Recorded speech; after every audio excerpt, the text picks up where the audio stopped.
Alright, welcome back to WMAC Now with your host Chuck Stevenson, coming at you with a UFC fight review. So we're going to UFC Fight Night, Barboza versus Murphy.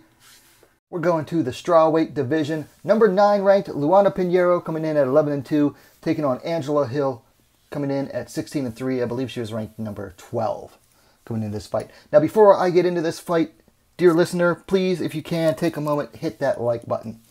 Alright, first round starts, and there were a lot of fakes and feints in the first minute, each trying to find their range. Pinheiro tried to land a few power punches, but Hill was hard to read. Pinheiro landed an overhand right, then she tried for a takedown that was stuffed by Hill. Both landed nice left hooks pretty much the same time. Right straight landed for Pinheiro, and then Pinheiro landed a jab. Both started swinging. Pinheiro tried to throw Hill, but that was stuffed.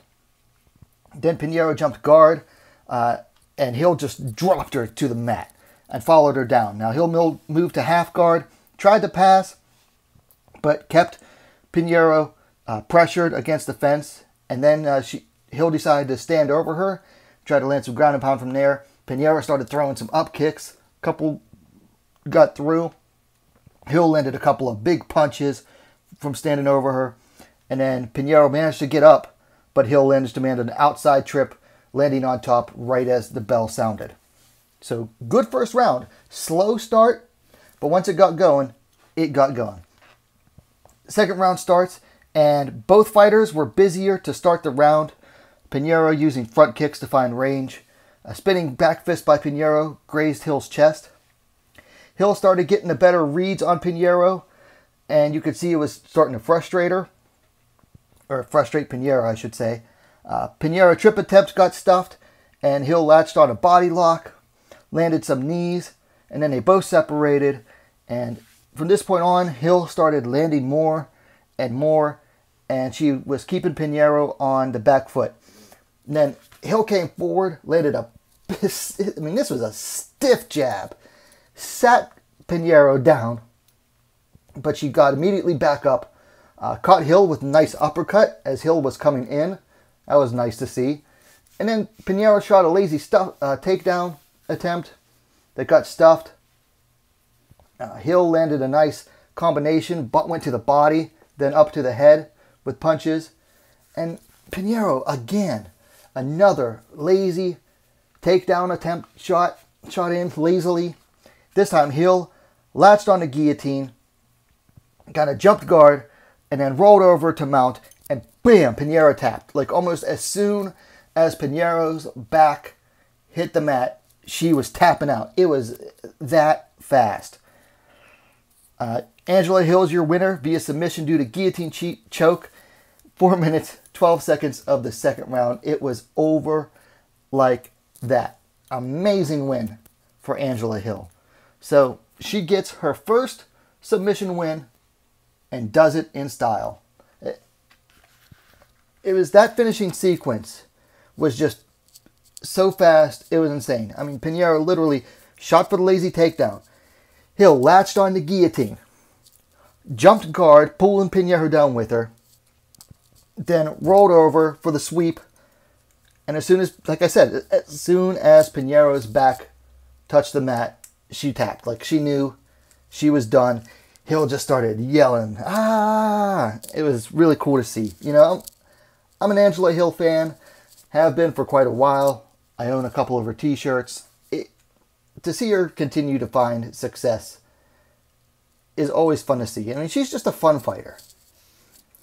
So, I have here on my notes, 39 years old is Angela Hill, and she keeps getting better.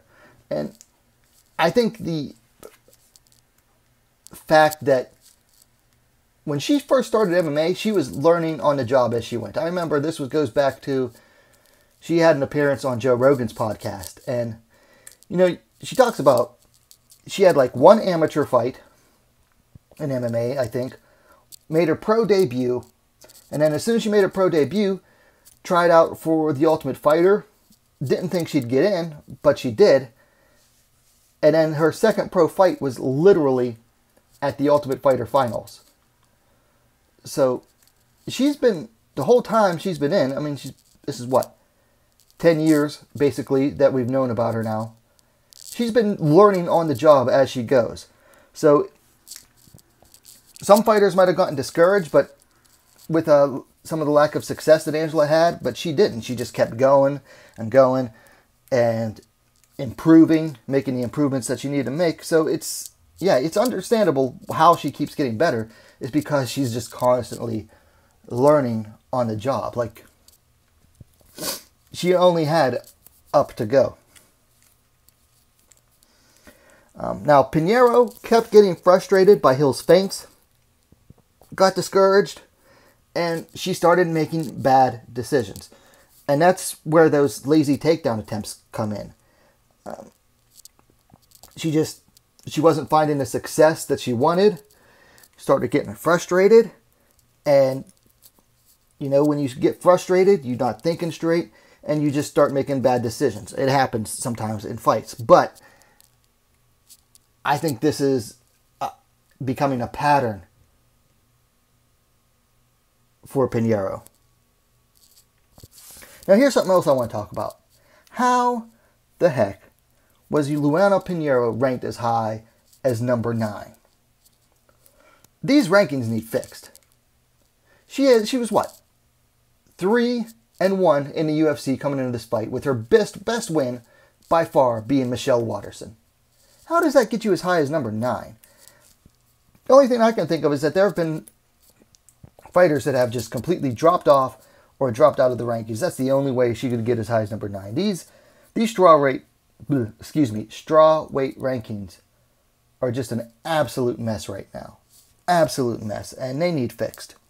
Because Pinheiro has not had the success that should get her into the top 10. She just simply hasn't. Last note here I have is that Hill likely enters the top 10 rankings for the first time in her career. Well deserved.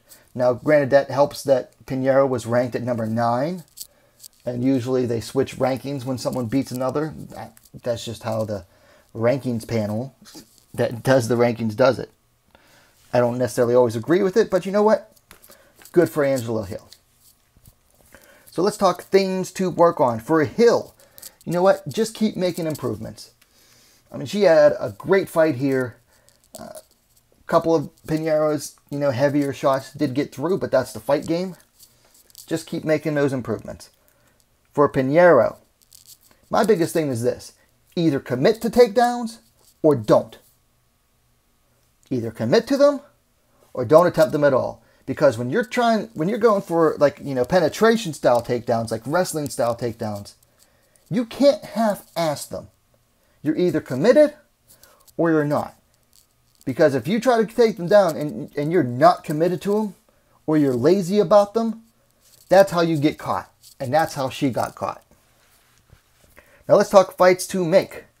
For Pinheiro, coming off of a win is Yasmin Lucindo. Down there, she's ranked at number 14. I think that'd be a good one. Either Pinheiro wins or she's down 3 straight and is on her way out. For Hill, well, she called for a ladies BMF fight with Jessica Andrade. I'm not a fan of the BMF gimmick. I don't know why fighters are starting to latch onto it, other than maybe for a bigger payday.